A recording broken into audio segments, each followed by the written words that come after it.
โคกับสบายดีท่านผู้ชมทุกท่านเนาะวันนี้เขามาในสองเกม X Gamer วันนี้สีมาสอนโกงเกมเนาะโกงเกมโดยใส่แอปนี้เลยนี่อันสีเขียวๆนี่เนาะขอเตือนแอปนี้ต้องผ่านการรูทเนาะต้องผ่านการรูทเครื่องมาก่อนจึงจะใส่ได้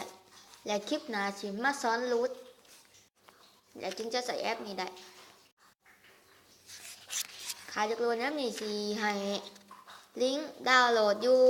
ลุงคลิปเนาะแฮกทานเขาไปกดเลยกดเขาไปดาวน์โหลดเลยโอเคก่อนหนึ่งแล้วก็กดเขาแล้วมันก็สิเกิดจังซี่ให้กดการเรียกลบนี่เนาะก็แล้วมันก็กลายเป็นจังซี่เฮาสิเอามันเข้าเกมได้ก็ได้บ่สิเอาเข้าเกมนี่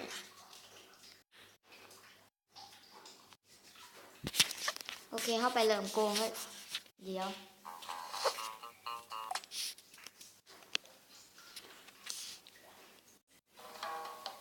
โอเคท่านสังเกตเบิ่งเงินเด้อเงินตอนนี้ของผมมี9,999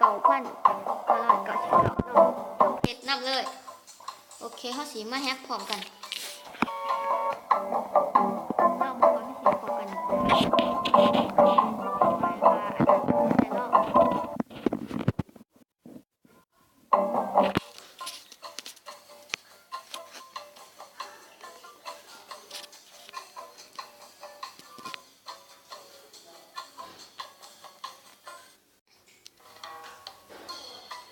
ใส่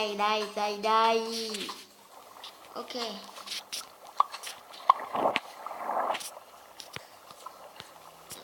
เดี๋ยวนึงลองทดสอบ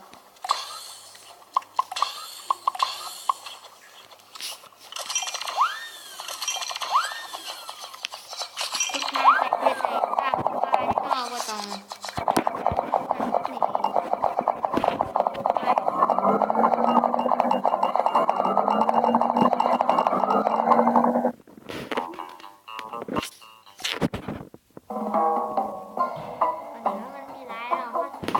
สอน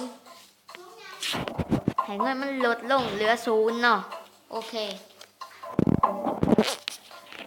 เดี๋ยวมันเพิ่มก็ได้เงินลดก็ได้เนาะโอเคเงินมีเท่าไหร่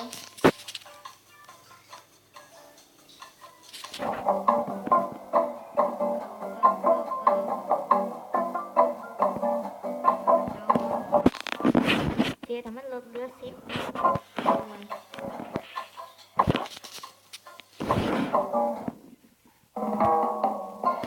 เหลือ10แบบกระทันหันโอเคลองเบิ่งเงินกัน1 3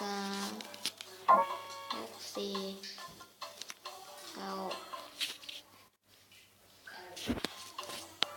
9ลดเหลือ